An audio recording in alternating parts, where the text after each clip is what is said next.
Hi everyone.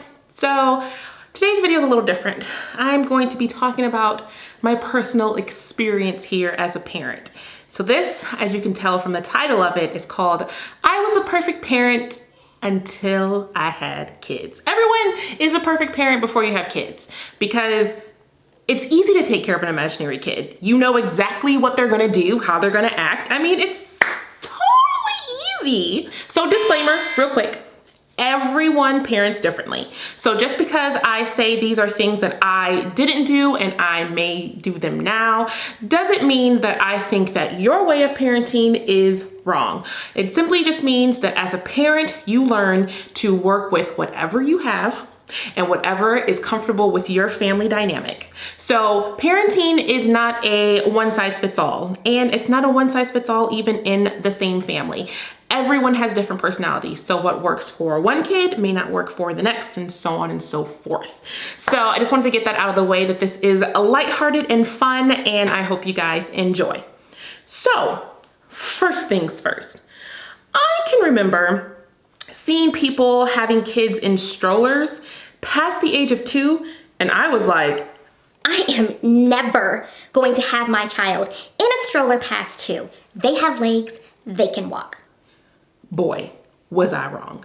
If you've ever been in a situation where you really just want to leave a certain place, whether that be the mall, a store, anywhere that you just want to get your kids to go, you know.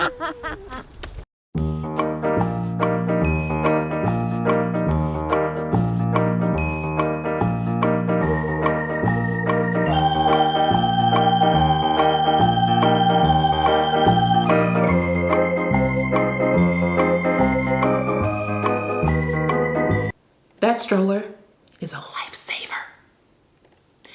You can literally ask your kid if they want to ride usually, and of course they want to ride because who doesn't? And you just put them in there and you roll yourself right on out of wherever you need to go. It's a ride, it's a game. Get in the stroller, let's go. It's fine, it's fine.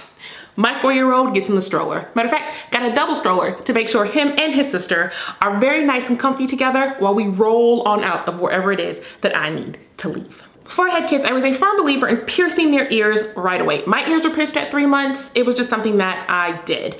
Well, I have a daughter now, and even before I had a daughter, when we were, before we found out what my son was, we both, my husband and I, kind of sat down and were like, you know, don't want to take them to like the mall to get it done. Like, we would rather take them to a tattoo piercing place because it's sanitary. Those little guns that you shoot in their ear to pierce cannot be clean at all. Like, the plastic around it melts if you put it like in the enclave that gets like all the blood and all that stuff off that. So when you go there, as a germaphobe, this is so gross, but when you go there, there's still particles left over from back spray from the person who pierced previously. So yeah, no. As a parent now and doing a little bit more research, we definitely decided to wait until our daughter is able to ask us to pierce her ears. That is when we would do it. So before I had kids, I actually said this sentence. I carried this baby for 9 months. I will not be carrying it on me at all. Seriously, hindsight's 2020. And again, when you have the invisible child, they're perfect and they're amazing. But what I found out is that baby wearing lets you get so much stuff done. If you are breastfeeding and you need to clean the dishes, guess what? You can do it at the same time. If you have another child who wants to go to the park and the other one is not able to walk yet, instead of pushing that stroller around the park, you can just strap your baby to you and you can go ahead and play with the older one. It's perfect for that 4th trimester, which is months 1 through 3, where they're in this big, huge world and they have no idea what to expect. Seriously, baby wearing saves everyone's sanity. Do it. So before I had a kid, if I saw a little kid with a runny nose, I was like, seriously, what is the problem, guys? Like, why is everyone like up in airs? Like, who cares? It's just a runny nose. Look here. You're not the one dealing with that sick kid. So for me, if I see a runny nose, I don't care if you think it's allergies or not. It could be a cold, because truth is, how do you know it's allergies? It could be a cold disguised as an allergy and you don't even know it. So no, if I see a little snotty nose kid around mine, like, I already know that my kid is going to get sick, one. And two, I ain't got time for it. So I am one of those people that literally, if we're out at the playground and we're playing around and I hear or I'm out. No, hand sanitizer, we out, we rolling, we going over to this side. We are not playing on that slide, that swing, that Johnny, Sarah, Beth, whoever it is played with. Don't touch it. Ah, breastfeeding, so normal, so beautiful. Something that I said that I would never do once my children get teeth. But when both your children get 2 teeth at 5 months, what are you to do? So I kind of just bit the bullet. And then I realized that breastfeeding them is actually beneficial. It has antibodies in it. So when they do catch a cold from Sarah Beth, because you know they will, when they do catch a cold, their colds are not as harsh and as bad as they could be. It helps them get all the nutrients and vitamins that they need. Well, a big chunk of them, especially in that toddlerhood when they're very picky eaters. So yeah, overall, look at me. When people ask me when I'm gonna stop breastfeeding, I literally just tell them, the AAP tells you that you should breastfeed up to 2 years, as long as it's mutually agreeable with mother and child. And normal natural weaning can be between the age of 2 and 7. So whenever my child decides to wean, that's when I'll stop. So just mind your own boobs. My invisible child was so well behaved. I never had to worry about him acting up in public, ever. Well, fast forward to my child in a store. We were there past his nap time. Literally, if you have not carried out your kid in like the Superman hold, are you really a parent? Like, are you? Like, you gotta have like this hold right here, and you going back and forth like that. That's the parent hold. That is a hold that you do when your kid is just showing out. They have had it. You have had it. You just want to go home. So you just pick them up. There you go.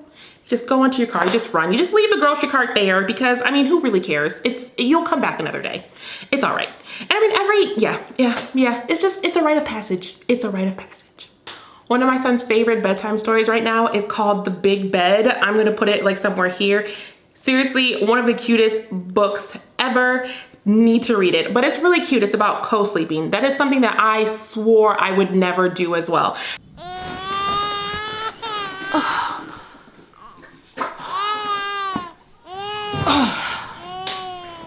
Just go get the baby.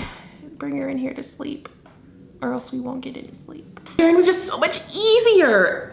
So much easier. I got more sleep than what I would have if I had to get up and go get the baby out of bed.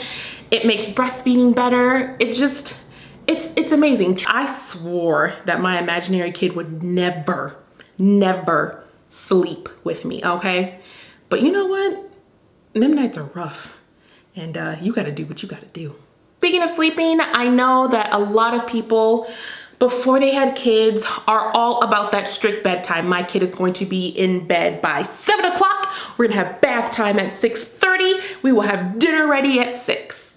That is not what happens in my house. First off, my husband gets off of work at 6:30, so that would literally leave him only 30 minutes to see his children, and we're not about that life. Like, my kids enjoy spending time with their dad enjoys spending time with them, so our bedtime is kind of flexible. It can be anywhere between 8:30 and 9, to be honest, and we like it that way because we also like to go out on the weekends and actually have a little bit of a life, or even during the week. We may like to go out to a restaurant, or we like to do something else, and as long as we're back in the house by like 10 at the latest, we're cool. The kids are cool. They're completely fine. Some people are awesome with strict bedtimes. Me and my family, we are not. We have way too many things going on that's just not plausible for our family. If it is good for you, bravo. If your kids are in bed by 6 p.m. and you have dinner on the table by 5, I applaud you. I want to know what your secrets are. How do you do this? Is the house clean? What do you do?